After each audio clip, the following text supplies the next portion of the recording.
at this whole thing out of a feel, Japanese people out of a feel for World War II and the atomic bombing. One of the things that I said that I did was to make a pilgrimage just by myself to Hiroshima. I never finished my story about the trains before, where they leave on time, and when they go someplace, there's up in front, you can see how many kilometers are left and how many minutes till arrival time, and they pull into the station exactly at the second when they're supposed to be there. You go vast distances and you're there like that. The technology is amazing. You get to Hiroshima, I took a cab from the station, you stand at the back and the door opens automatically. When you get in, you never touch it. It's all white, all draped in white. The driver's got gloves on and so on, and the door closes automatically when you get back in. So you have a feel for the technology that's developed. And then you get on a cab, you go about 15 minutes to the train station, and then you get to the Peace Park in Hiroshima. And then you go in there, this Peace Park, and there's standing one building from the bombing. Everything else was obliterated. Everything went except this one thing. I think it was a customs house or something, I was told. And it's all propped up now, but they keep it there as a reminder. And in this park, it's very quiet and peaceful.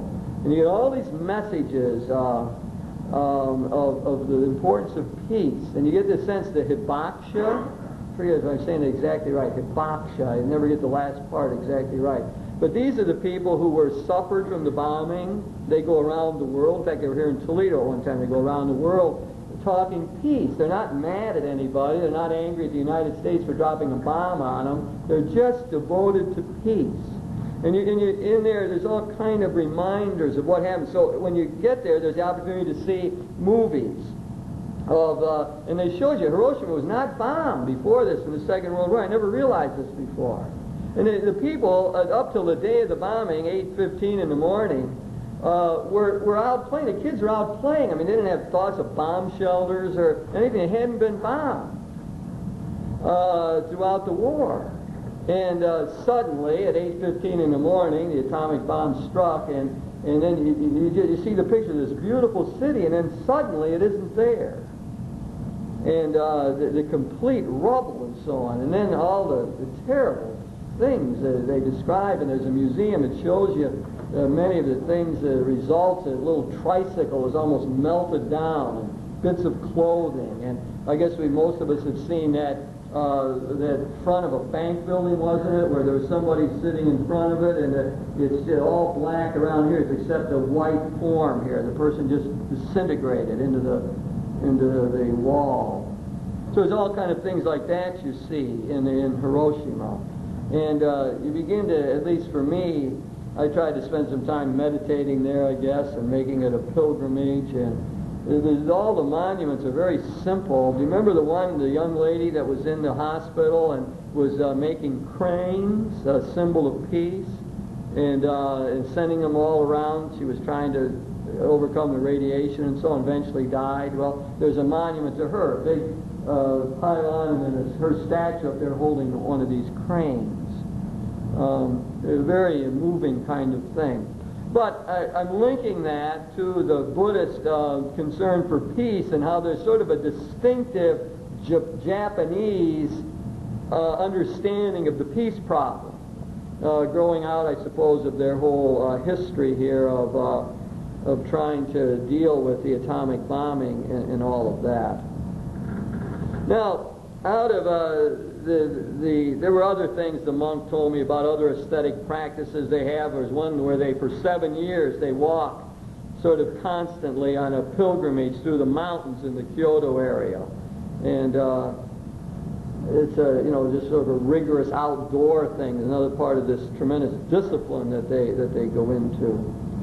I think what one gets out of all of this is the practical side of Buddhism. That is the key to all of it. I'm trying to think of timing here. How am I going to do this?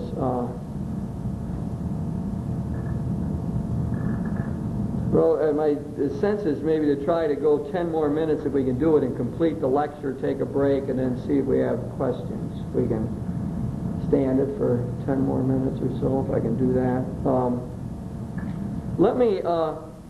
Let's go back now to the pure thing, I suppose, that we see here. You're away from this popular kind of thing now, of taking incense and going like this, I suppose, and you're into a rigorous spiritual discipline based on meditation, which is meant to lead to enlightenment. That's the whole center of it all. That's what the Buddhist tradition is really, in its essence, about.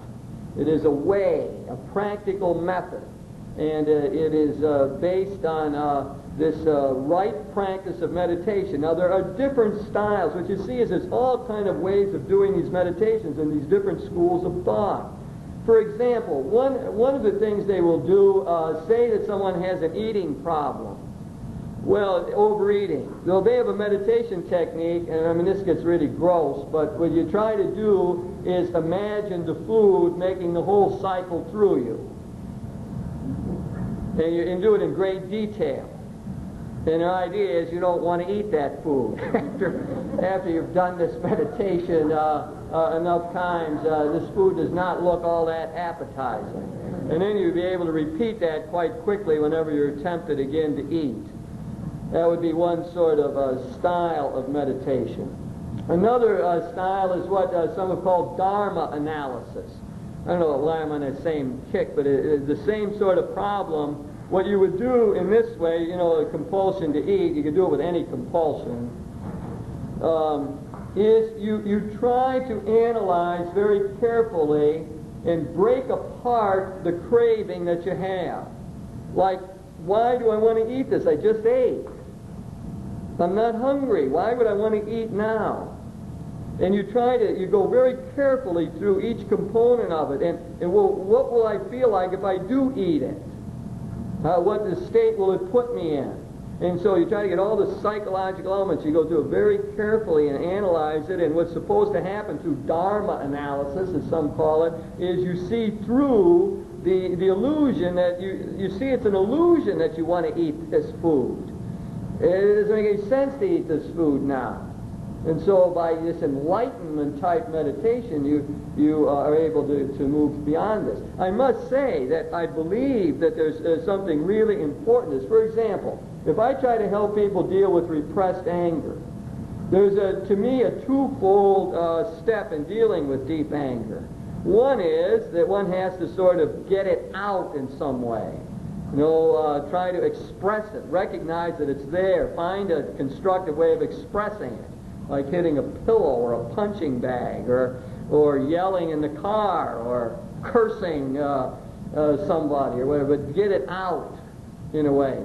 But then there's a second kind of thing that I think the Buddhists point to that is necessary to deal constructively with it, which is that kind of Dharma analysis. That is, you go after doing the next step and say, well, why am I that angry? And maybe the reason that my father abused me was because he was abused in his family. That must be why he acted like that. Oh, and then you say, well, why? I shouldn't be mad at him. I should be compassionate because he acted like this. I won't take it personally. I'll say, what's her problem that she's attacking me like this? And then when I start to say, what's her problem? Well, she's got troubles. She grew up that way, or her mother acted like that. No wonder she acts that way. So you try to see through it. In fact, the whole school of marriage counseling now, they try to do that very thing. It always deals with the couple in terms of their family patterns that they grew up in. And what people find very often is that they become less combative or less upset with the behavior of their partner, because instead of saying, my partner is a crummy guy, terrible person, they begin to see that this partner is sort of a product of however he was trained in life. So it becomes that same sort of reflective technique to try to overcome the problems that we might have. Then another form of meditation is this tremendous concentration on what's going on, the breathing in and out. to be very aware of every psychic state, every emotion, every feeling, every bodily sense as you're in the meditation. Become so focused and aware that all of it begins to sort of, as I would say, the problem areas melt away. That one is it's like the technique some people use to relax muscles. It is by a sharp concentration on that muscle. That is, it's this muscle that's bothering one and is tight, and it gives me a tension headache. So the meditation technique is sort of be so focused on that muscle to see how it's all raveled up there and all knotted up, and to be able to almost use one's breath to unravel it. So it becomes very really conscious of the bodiliness, and therefore starts to see through the difficulties involved here. Then the other kind of meditation is not self-directed, but it's outer-directed. It is, for example, to take a flower and to gaze carefully at a flower, just one flower, not the whole garden or anything, just one flower, carefully looking at it in every way, see every detail about it. Just immerse oneself in the moment of that flower and that existence. And again, what happens, it seems, is that one's mind gets off oneself in a sense, and the self begins to melt or dissolve, and one sort of becomes one with the beauty of the universe as represented in this given flower here. So there's many different kinds of meditation techniques. Some of them have this enlightenment experience through the koans. The kind of koan that I suggested on the paper that I gave you. I don't think this was on. I just tell you one, and the purpose of it is again to break down ordinary ways of thinking. But there was the monk Gutai who was instructing a young man in the art of meditation and reflection, enlightenment. And so every time the young guy would ask him a crucial question, like, what did the Buddha mean about this or that? And the monk would go, every time, no matter what the question. So one time, the monk spotted the young guy, and the young guy was making fun of the master, kidding around and so on, and he's with the kid. So the monk calls him over. He puts young guy puts his finger up like that. He takes his sword and he whacks it off. So the young guy just beside himself doesn't know. He starts going off, and Gutai calls him back, and he looks at him and he goes. Well, this is an example of the Buddhist kind of things that they're generally under the heading of koans. They are strange sort of things. It's like the common with what's the sound of one hand clapping, what your face looked like before you were born, etc.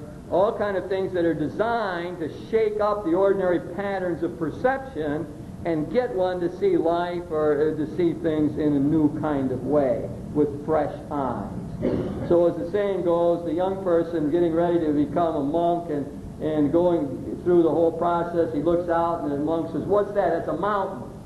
Well, then he gets through all these questions and tough things. He says, "What's that?" He says, I don't know. Well, I don't know. He's all confused now. And then after the moment of satori or enlightenment, the monk looks out, has the young man look out and he says, "What's that?" And he says, "That's a mountain." In which, as the Buddha said, the third statement has nothing to do with the first statement.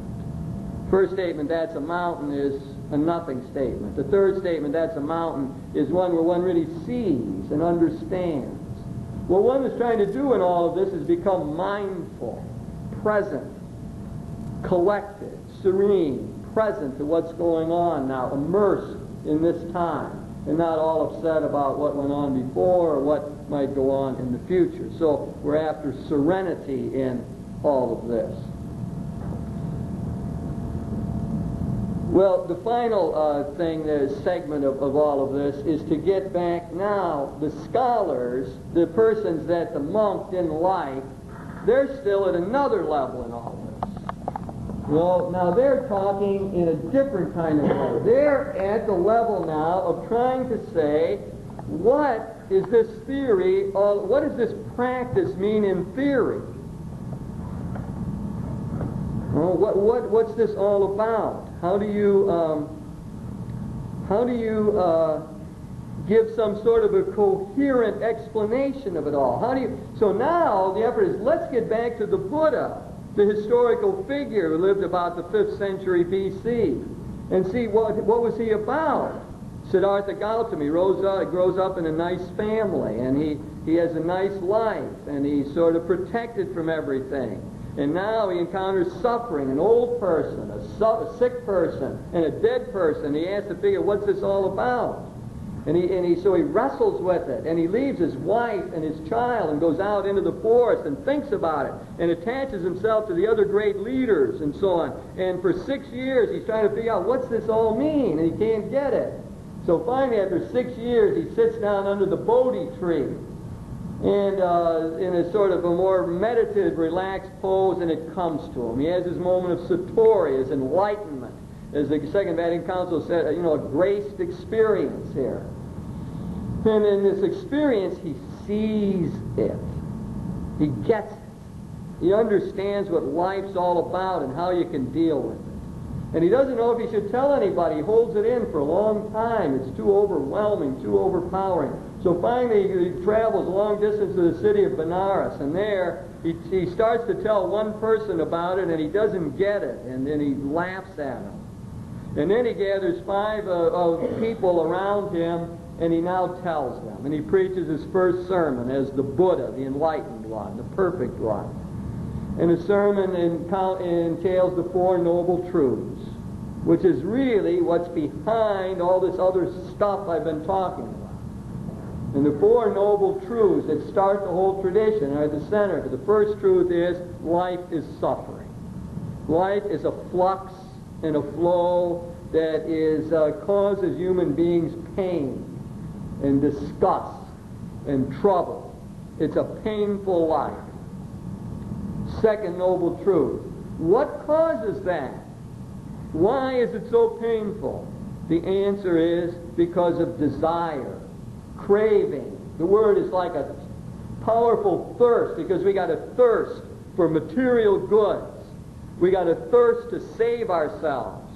We got a thirst to be important. And all these desires are what make us unhappy. Got all these expectations that are out of line, overblown, and then when we don't get what we want, then we're mad, frustrated, upset. That's why life is screwed up.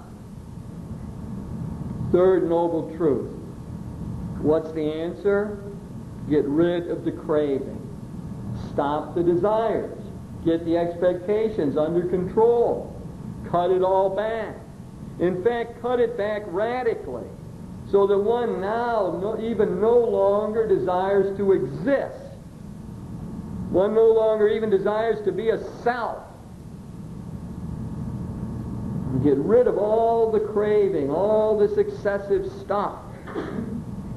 And fourth noble truth is, the Buddha said, you got to do this by having right conduct and right meditation. He had an eightfold way, doing things right to get there. You had to not kill people, be restrained sexually, don't steal, all kind of ethical things like that. Don't kill, don't harm any living thing, people or anything else. And meditate, reflect, because it's through the meditation that you'll come to see that this whole world is an illusion. And in fact, the biggest illusion of all is that you are a self. You don't have a self. There is no essence of you. You're in flux and flow. There is no set essence, no substance. And so you have to get, the biggest illusion of all is to get beyond the notion that we're a self. And then when you can get to that point, then one has the enlightenment, the satori experience, and then as the Buddha did, you move into nirvana. This very hard thing to understand or to explain, but it is the cessation of all pain, the cessation of all desire, cessation of all suffering in life. And as many of the modern Buddhists would say, also can be interpreted positively as a positive fulfillment of what human life is supposed to be all about. That's part of what the Kyoto school is working on. the most recent trend in Buddhism, to see their emptiness notion, their giving of the self, to be a positive thing, a dynamic notion. That is what stands behind all that. And that's what the scholars want to talk about. They want to talk about what the Buddha said, and what the teaching means, and what it means about life. And of course the Christian response then is something like this. Well, I can see positive things in that.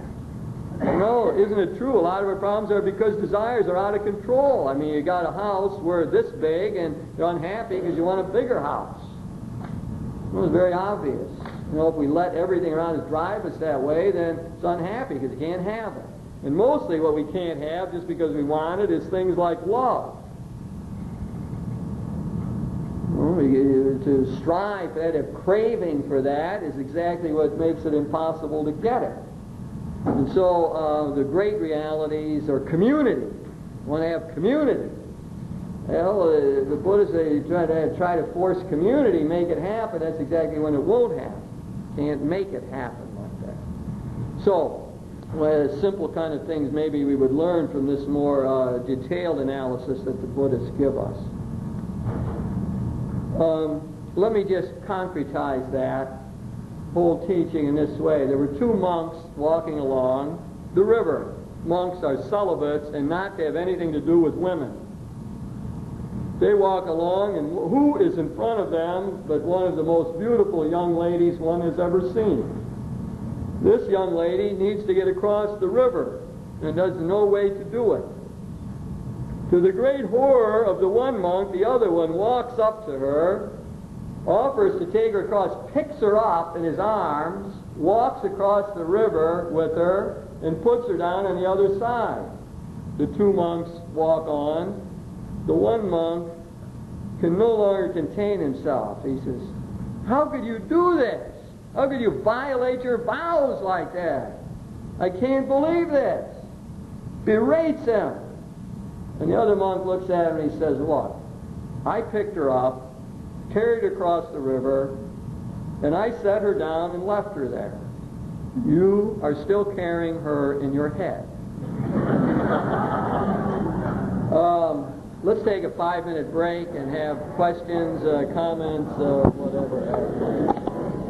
It says, in what way is the tea ceremony religious or ritualistic?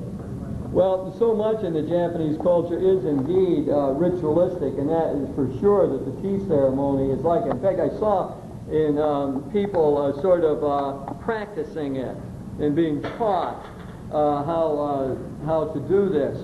And the whole thing is to try to create a world of serenity and beauty.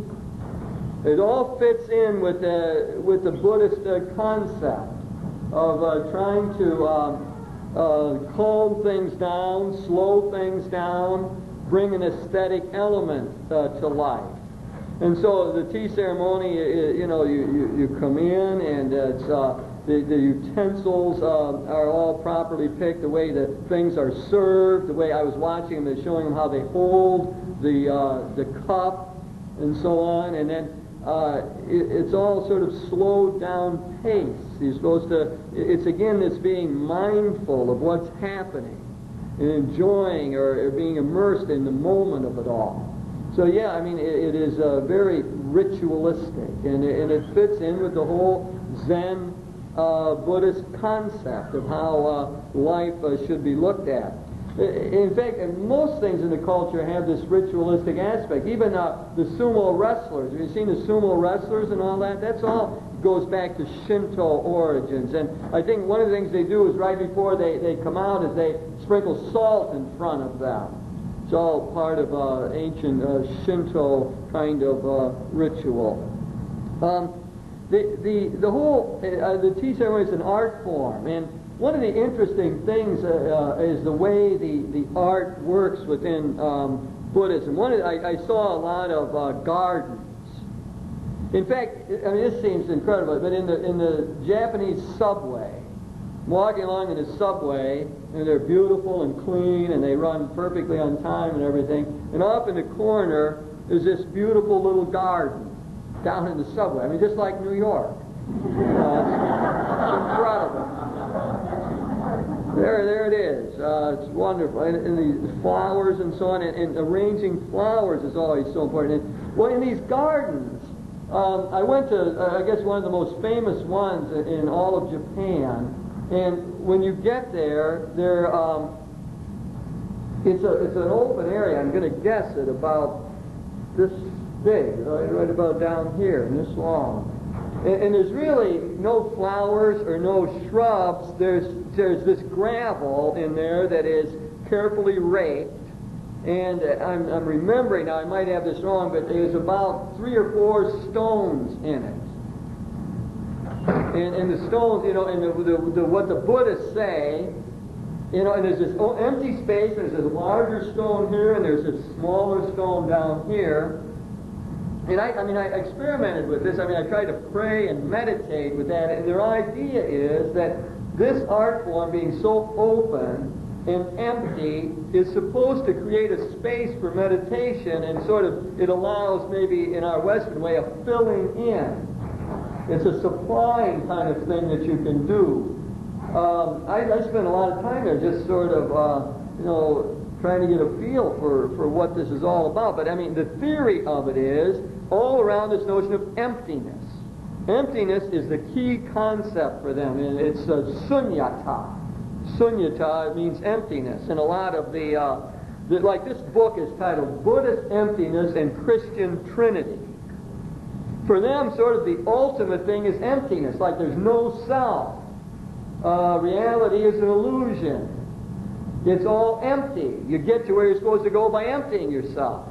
It's just the opposite. What is that one Buddhist poster that says, "Don't just do something, stand there"?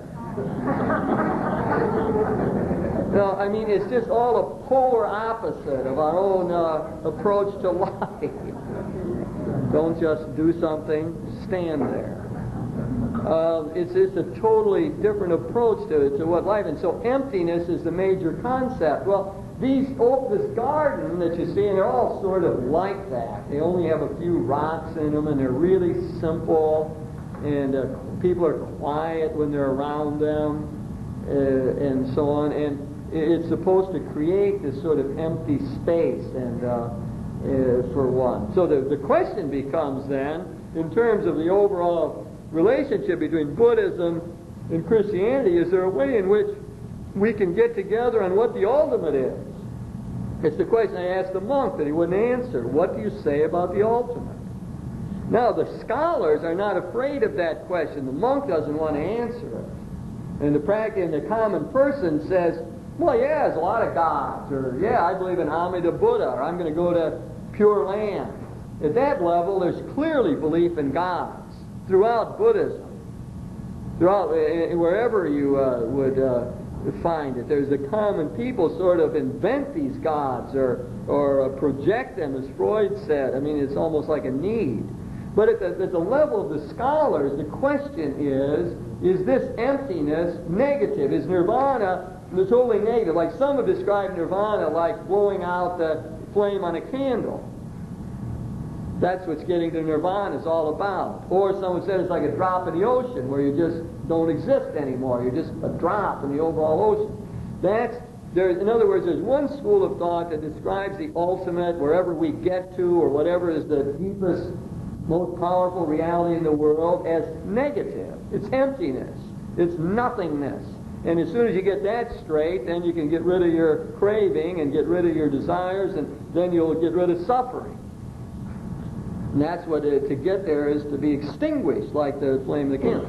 But there's a growing school of thought within Buddhism now, and led by this Abe, A-B-E, who wrote the famous essay that all these famous theologians are bouncing off of. And he now is beginning to reinterpret sunyata, or emptiness. And his bit is, sunyata is dynamic.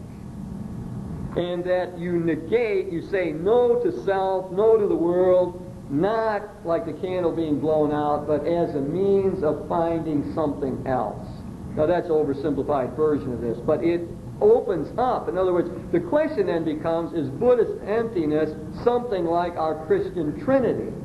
And that's the point of the dialogue that is going on. That's sort of the cutting edge of where it's all at now. And of course, if we could get to talk to the Buddhists along that line of the ultimate, then we may well get closer together. If the ultimate is dynamic, if emptiness is dynamic, then it means it's in action. It's doing something. It's we're responding to it. And now you got the possibility of opening up things like prayer, like an answer. Well, who am I praying to? This emptiness. Now, what this forces, and that's why it's so important, it forces the Christian tradition to step back and say, well, what do we mean by God? And when you do that, what you find in the Christian tradition is a whole lot of notions of emptiness or nothingness. So you got Thomas Aquinas' famous statement that the most important thing we know about God is that we don't know God. We got Meister Eckhart's whole idea that there's a Godhead that is remote and you really can't know at all. All you know is the other radiations of this God, in a sense. You know God, but you don't know the Godhead. Paul Tillich's idea is there's a God you all talk about and pray to and go to church to and pray and all worship and so on, but that's not the real God. As Tillich says, there's a God above God who's ineffable, who you can't talk about, you can't see, you can't know much about this God, if anything. Well, all that, those Christian notions, the mystics who had deep experiences says, I can't talk about it. It's empty in that sense. There's no words. Language is empty to talk about the God. You see, the dialogue with the Buddhists forces Christians to get back and say to themselves, what is it we mean by God? And they force us to admit very often that we don't know as much as we sometimes think. And that our language has to be careful. We can't talk glibly about God as though he's our next door neighbor or something, or kindly grandfather that we know his whole history and will pat us on the head at the right time. All of that is to cut through what one might think is more less mature ideas of who God is. So all of the rituals, the art forms of the Buddhists create the sense of emptiness. Emptiness is at the center of their thought, but the question is, what does emptiness mean? And the leading edge is now open to more dynamic notions and more positive notions, so that getting to nirvana is not like being blown out of the candle, but it's got some things like our heaven notion of a fuller, richer life.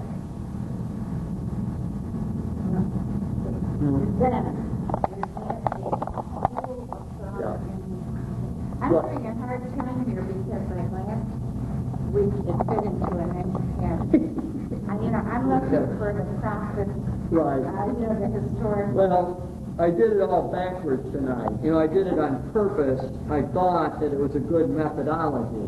About halfway through, I figured out that maybe it wasn't. I wasn't too sure of it. Well, is there a format? Well, is it a religion? Oh, there's no doubt it's a religion.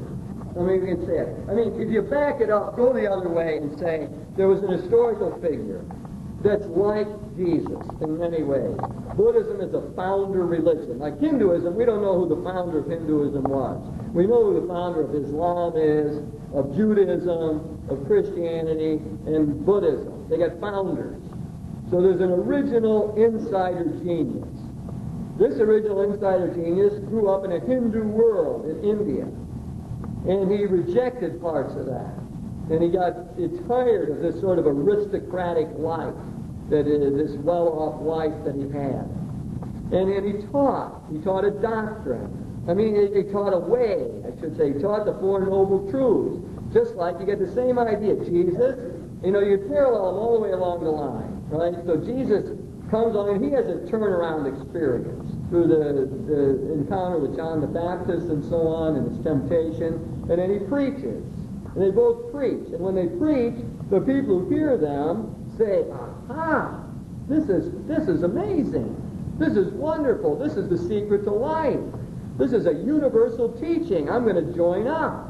And so the Buddha, in his lifetime, he had the experience around the age of 40, this Satori experience under the tree. Then he preached, and he had fabulous success. I mean, because everyone could see that this was a wonderful teaching. And thousands of people came on board, and they founded then these communities, these monasteries like communities, and then they got rules for the monks, and they had women's communities, nuns and monks, and it became a very monastic religion. And so the idea was the world is bad, it's illusion, samsara, and you got to get out of it, and the way you get out of it, you get into a monastery. Okay? Now you're in the monastery, and you can get pure, and the lay people support you. The lay people give money so you can live in a monastery and reflect and meditate. Now the lay people, they really can't get into this because they live in the world. They're married. They have sexual lives. All of this is taking them away from enlightenment. So this is sort of the pure teaching. Now what will happen? With a doctrine like this, more and more people become monks. In Thailand today, the Maryknoll missionaries told me that almost every young man is a monk. Every young man in Thailand is, Thailand is 95% Buddhist. And they grow up in this culture. And they're a monk for a while. They can leave it and then go get married, but it's just their thought of that. They're a member of the community, the monastery, the larger Buddhist community. So, more and more people do that, but then the other people are second class. Now this creates a problem for a religion. How can you have most of the people think that they're not in on what really counts? Now that brings up the first big break in Buddhism between Theravada Buddhism and Mahayana Buddhism. So just like we would have a split between Orthodox and Catholics in the 11th century, early on they had that kind of split. And the southern, like Thailand, southern East Asian countries are Burma, are Theravada. The others are Mahayana. That word means greater vehicle. And one way of interpreting it is that it's now a vehicle. They move in the direction of saying it's for more people. More people can get in on this thing.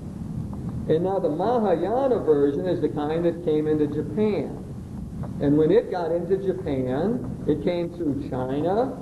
This all started in India, goes to China, crosses to Korea, and eventually gets into Japan.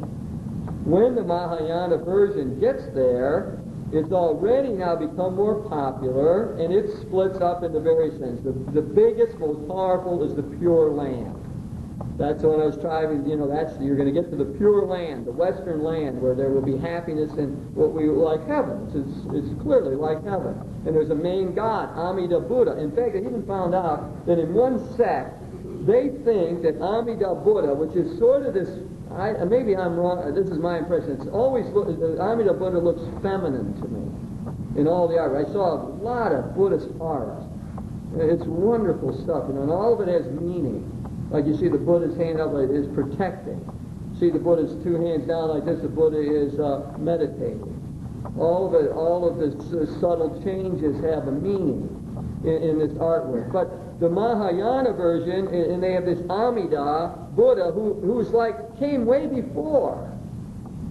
And the Gautama, who lived in 5th century BC, is like an incarnation of that god, or came to talk about that god. That's the Pure Land kind of thing. That's the direction it moves in. Very popular gods, goddesses, etc. Statues, all that stuff I was talking about. Kwanon. It's a religion like you can watch. You go into church, you into the temple, and you see them. They're down, they're praying. They got books. The Buddhist monk had ceremony twice a day. All of that. It's clearly what we call a religion, and it's even got gods. A god, a personal god, a major god. Now, what ends up being confusing then about that is there's another way. When you get to the level like of the monk that I talked about, or of the scholar, now it looks different. It's now, when they get back to what the Buddha taught, the Buddha didn't teach about ritual, any of that thing, but you might stop and remember that Jesus didn't either. There's great parallels between Jesus and the Buddha all the way along the line. There's ways they're different, but each one teaches a universal doctrine and people latch onto it. Each one forms a community. Each one sort of gives us, it doesn't tell exactly forms are to be followed. Neither one will answer the great metaphysical questions. Jesus is the same way. He won't say, like, why is that man born blind? He won't answer it. Just like the Buddha won't answer it. They both teach not philosophically by saying, well, there's point 1, 2, 3, and they'll have a catechism for you. They don't have catechisms. They teach by parable, by story. So all of the Buddhist stories are like Jesus' parables. There's hundreds and hundreds of these Buddhist parables. You know, the one is the mother's baby dies, and she can't admit that the baby dies. She still carries the baby in her arms. She comes to the Buddha and says, work a miracle, make my baby better. My baby's sick. So the Buddha is always compassionate. That's part of the Buddha's artwork, is to show the Buddha's compassion. The Buddha says, okay, says we need the magic potion to do this. So he says, now what you do is you go to the houses and you get this ingredient from this house, this from another house, but you can only get the ingredient if the people in the house have had no suffering. So the woman goes, good, I'm going to get the potion. She goes, you got the ingredient? Yeah. Well, you had any suffering? Yes, my father died. Goes on, house after house, can't get the ingredients, comes back to the Buddha and says, here, I'm ready to bury my baby. Well, the Buddha and Jesus, same thing. Jesus, who's your neighbor? Well, I'll tell you. You see, this guy is going along in the road and gets knocked down and beat up, and the priest passes him by. The same idea. See what I'm saying? They don't answer it in terms of, well, let me explain it to you. 1, 2, 3, like a lecture. They tell a story. They're both that do the same kind of thing. And they're both very secular. You ever notice how unchurchy Jesus is? Buddha's the same way. Very unchurchy. They don't talk about rich. They don't talk about going to church. They talk about birds and flowers and housewives and fishermen. It's very odd that the followers have moved in the direction that they have. It's a very strange phenomenon in both religions. It's not just the Buddhists that moved in that direction. It's strange to have a religion like we got if you just read about Jesus. In fact, Shusaku Endo wrote a life of Jesus. It would be interesting to sort of read in that regard. But anyway, so there's parallels. But if you start the other way, then you see, yes, now you get your schools of thought. So you got Pure Land, which is the most popular in Japan. Then you have the Zen Buddhism. Now Zen, that's short for Zazen, which means sitting. So in Zen Buddhism, the main thrust of that becomes sitting and meditation. So there's a strong Zen influence on Mount Hiei. Strong Zen, in other words, that's why they're sitting there for 92 days. That's their initiation. That's how you get into it and get discipline so you can function. So in Zen, there's sitting is the thing. That's what you're about. We'll just do something, sit there. And get mindful, get recollected, get with it. And understand finally the illusion of craving, of wanting more, grasping. And then finally see the illusion of the self, that there's no self. So maybe if you back it up and turn it around and start with the founder, you can sort of see how it all develops. And then just like we would have people who, when Catholics would look at him and say, well, look at that person, they pray to Mary. You know, look at that God, they pray to Mary, and Mary's God. Well, the practice of many Catholic people would lead one to think that. You know, and so it's not strange in Buddhism. You got the same thing. You got people there purifying, and they really don't know why they're purifying themselves. I mean, how many Catholics walk into church giggling, laughing? That's the same thing. So religions are never pure, as they actually.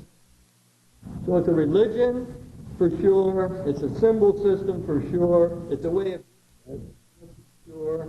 The question becomes: is there a personal God, or is emptiness dynamic, and is there a viewpoint among the scholars? Yes.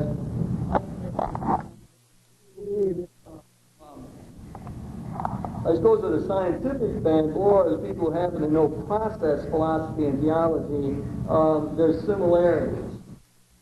life has aren't stable substances that make up life, that everything is in flux and flow, and that from one second to the next you're different than you were before, and you're always before. And so, and also the great emphasis that everything is, I think this is what you're getting at with the relativity, everything is interconnected and interrelated. That would be a positive way of saying that. And that's something that in the Western world, in modern science, process thought is brought out to us. And even the existentialists have a certain notion of that, like instead of saying we have an essence and we live it out, the thought there is that we're always becoming. We're making ourselves forever. We're in. And so at each moment we're something newly created. So I think there's ways that we can come together on this no self and emptiness thing. The same way, like think of Paul says, I live now, not I, but Christ. Now you've got a parallel there. And the I is illusory. You know, wanting, craving, and trying to impress, of the facade, perhaps, that's not the true self. And that's one way for us to make a link up with what the Buddhists mean. You got to get to the true self. That's what interested Merton. Thomas Merton is a great bridge figure, as people know about all of this. His big experience was in going to the East, was his encounter with the giant Buddhists. And I must say, and in there he said he had a moment of enlightenment. Thomas Merton's Christian monk, Trappist, Catholic, convert, all that, locate him, Gethsemane. And wrote a book called Zen and the Birds of Appetite, which he talked about all this. But in going to the East and interacting with the monks, he went to see these gigantic Buddha statues and had this tremendous enlightenment experience, which he called sort of the biggest one he ever had.